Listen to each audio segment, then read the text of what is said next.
Good morning बच्चों। Good morning sir. कैसे हैं आप सब? अच्छे।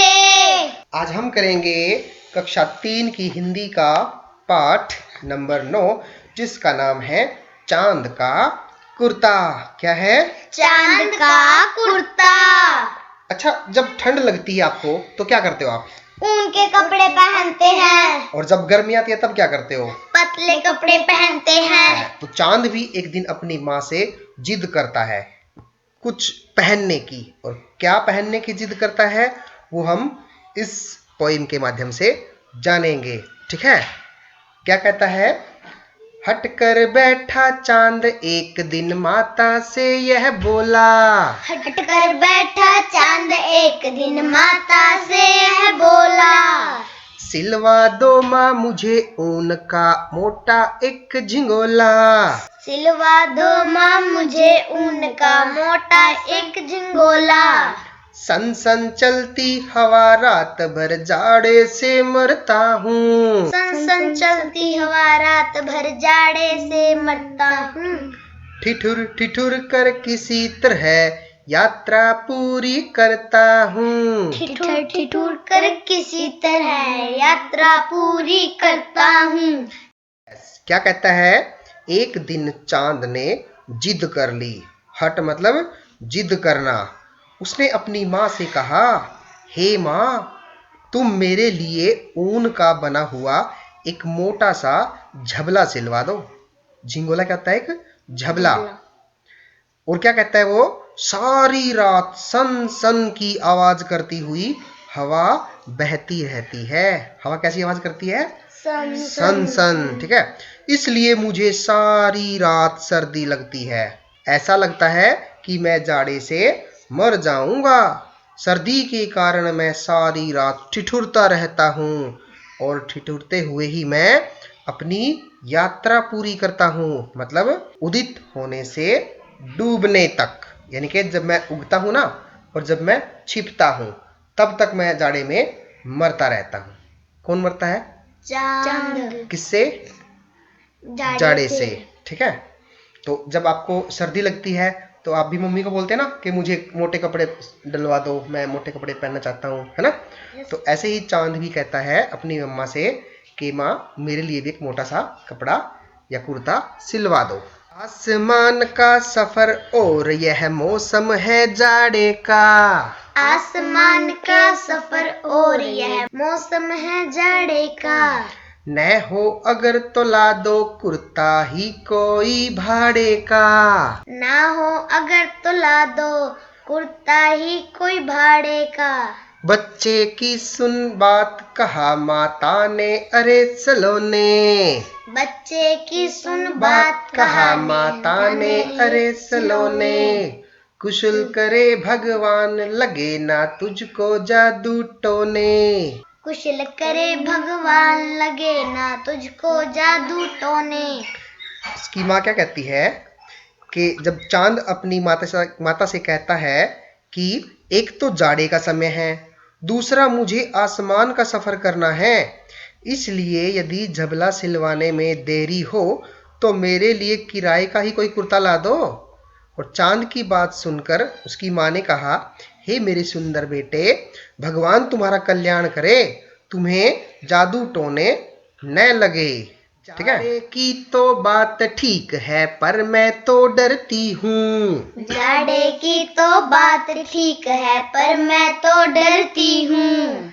एक नाप में कभी नहीं तुझको देखा करती हूँ। एक नाप में कभी नहीं तुझको देखा करती हूँ। कभी एक अंगुल भर चौड़ा कभी 1 फुट मोटा। कभी एक अंगुल भर चौड़ा कभी 1 फुट मोटा। बड़ा किसी दिन हो जाता है और किसी दिन छोटा। बड़ा किसी दिन हो जाता है और किसी दिन छोटा। इसकी माँ क्या कहती है कि तुम कभी एक साइज में तो रहते नहीं हो, है ना? कहती है, हे चांद, तुम्हें सर्दी लगती है ना, यह बात तो ठीक है, परंतु कुर्ता बनवाने से मुझे डर लगता है। क्यों लगता है? क्योंकि मैं तुम्हें कभी भी एक आकार में नहीं देखती।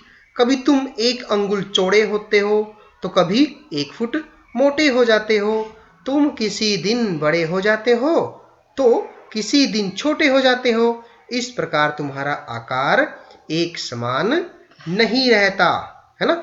घटता बढ़ता रोज किसी दिन ऐसा भी करता है। घटता बढ़ता रोज किसी दिन ऐसा भी करता है।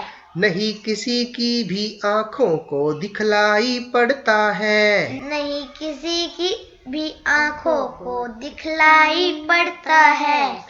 अब तू ही तो बता नाप तेरा किस रोज लिवाएं।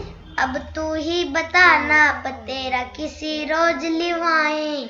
सीधे एक झिंगोला जो हर रोज बदन में आए। सीधे एक झिंगोला जो हर रोज बदन में आए। चांद से उसकी माँ कहती है कि तुम प्रतिदिन घटते बढ़ते रहते हो, यानी कि किसी दिन छोटे हो जाते हो, किसी दिन बड़े हो जाते हो, और किसी दिन तो ऐसा भी हो जाता है कि तुम किसी की भी आंखों को दिखाई नहीं पड़ते। अमावस्या का दिन ऐसा आता है ना, चांद दिखाई नहीं देता उस दिन। ऐसी स्थिति में है चांद, तुम ही बताओ मैं तुम्हारे कुर्ते का माप किस दिन का लेकर आऊं, उस माप के अनुसार तुम्हारा जबला सिलवा दूं जो तुम्हें प्रतिदिन पहनने के काम आ जाए। क्या कहना चाहती है उसकी माँ? उसकी अम्मा कहती है कि बच्चे मेरे चांद, तुम कभी छोटे होते हो, कभी मोटे होते हो, कभी छोटे तो कभी बड़े, और तुम किसी दिन तो दिखाई भी नहीं देते। तो तुम्हारा जो कुर्ता वो कैसे सिलवाऊं मैं, किस नाप का लूं, ठीक है। वो परेशान है। तो ये कविता थी हमारी, और इसके जो लेखक थे वो थे रामधारी सिंह दिनकर। कौन है? रामधारी सिंह दिनकर। यस। तो ये पोएम कैसी लगी आपको? अच्छी। तो अब हम इसके प्रश्न उत्तर करते हैं, ठीक है। प्रश्न शुरू करते हैं। कविता में ढीले ढाले कुर्ते को क्या कहा गया है? कविता में ढीले ढाले कुर्ते को झिंगोला कहा गया है।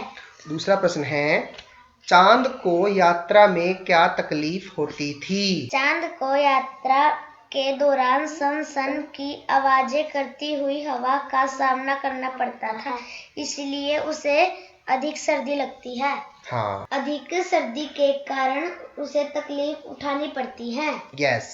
चांद की इच्छा पूरी करने में माँ को कठिनाई क्यों आ रही थी? चांद की इच्छा पूरी करने में माँ को कठिनाई यह होती है कि वह चांद के लिए कुर्ता किस माप का बनवाए, क्योंकि चांद का आकार प्रतिदिन घटता बढ़ता रहता है। हाँ, इसीलिए इसकी माँ को कठिनाई हो रही थी।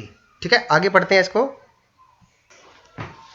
अभी जैसे सर्दी का मौसम है, आप सर्दी में ठिठुरने से बचने के लिए क्या क्या पहनते हैं? मैं सर्दी से ठिठुरने से बचने के लिए स्वेटर, जैकेट, कोट, टोपी, दस्ताने और मोजा पहनती हूँ। आप अपने माता पिता से किस बात के लिए जिद करते हैं? मैं अपने माता पिता से आइसक्रीम खाने, टॉफियाँ लेने और खिलौने के लिए जिद करती हूँ। कविता से आगे, चांद कब पूरा गोल होता है? पूर्णिमा के दिन चांद पूरा गोल होता है। हाँ, जिस दिन पूर्णिमा होती है ना, उस दिन चांद पूरा गोल होता है। चांद किस दिन दिखाई नहीं देता? अमावस्या के दिन चांद दिखाई नहीं देता। अगर गर्मी होती तो चांद अपनी माँ से क्या क्या मांगता? अगर गर्मी होती तो चांद अपनी माँ से कुर्ता, पजामा और सूती कपड़े मंगवाता। Very good. अब भाषा की बात। सन सन चलती हवा रात भर ठिठुर ठिठुर कर किसी तरह। इन पंक्तियों में सन सन और ठिठुर ठिठुर शब्द एक साथ दो दो बार आए हैं। आया ना? यस देखो यहाँ पे सन सन, ठिठुर ठिठुर। इसी तरह के कुछ और शब्दों का प्रयोग अपने वाक्यों में करें। आपको भी ऐसे ही शब्द बनाने हैं, दो दो, एक ही शब्द को दो बार यूज करना है और पूरा वाक्य बनाना है। पहला वाक्य बताएं। छुक छुक करती आई रेल। हाँ, इसमें छुक छुक शब्द दो बार आया है। और बताएं। झमझम करता भालू आया। और तब पानी बरसता। Very good. म्याऊं म्याऊं बिल्ली आई। Very good. ठीक है, तो आपने एक ही शब्दों को दो दो बार यूज करना था। ठीक है। घटता बढ़ता रोज किसी दिन ऐसा भी करता है। इसमें घटता का उल्टे अर्थ देने वाला शब्द बढ़ना है ना, बढ़ता है। इसी तरह नीचे लिखे शब्दों के उल्टे अर्थ वाले शब्द लिखे। ऊपर का क्या बनेगा? नीचे। मोटा का पतला। आगे का पीछे। और ठंडा का गरम। चंद्र बिंदु का कमाल। नीचे कुछ शब्द और उनके अर्थ दिए गए हैं। इन शब्दों पर चंद्र बिंदु लगाने से इनका अर्थ बदल जाएगा। तो दिखाइए कमाल। सास, क्या शब्द है पहला? सास। पति या पत्नी की माँ को सास बोलते हैं ना। Yes sir. और उसके ऊपर यदि हम चंद्र बिंदु लगाएं तो क्या शब्द बन गया? सांस। सांस क्या होता है? जिनके द्वारा प्राणी जीवित रहते हैं। हम सांस लेते हैं ना। तो देखो, सांस के ऊपर चंद्र बिंदु लगा दिया तो क्या बन गया? सांस। दूसरा शब्द है आधी। आधी मतलब आधा हिस्सा, जैसे आधी रोटी खाते हैं, है ना, आधी। अगर आधी के ऊपर चंद्र बिंदु लगाए तो क्या बन जाएगा? आंधी। अगर हम आधी के ऊपर चंद्र बिंदु लगाए तब क्या बनेगा? आंधी। आंधी। तेज गति से बहने वाली हवा को क्या बोलते हैं हम? आंधी।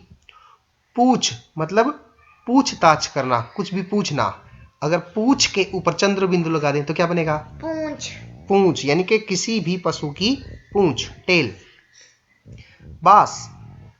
बास का मतलब होता है महक या गंध। बांस के ऊपर यदि हम चंद्र बिंदु लगा दें तो क्या शब्द बनेगा? बांस। बांस। बांस क्या होता है? एक लकड़ी होती है ना। Yes sir. पाव, 1 किलोग्राम का चौथा हिस्सा, पाव, है ना। Yes sir. पाव के ऊपर यदि हम चंद्र बिंदु लगा दें तो क्या शब्द बनेगा? पाव। पाव। पाव का मतलब पैर। पैर। ठीक है, तो ये थी हमारी एक्सरसाइज। इस वीडियो को लाइक करें, हमारे चैनल को सब्सक्राइब कर बेल आइकन जरूर प्रेस करें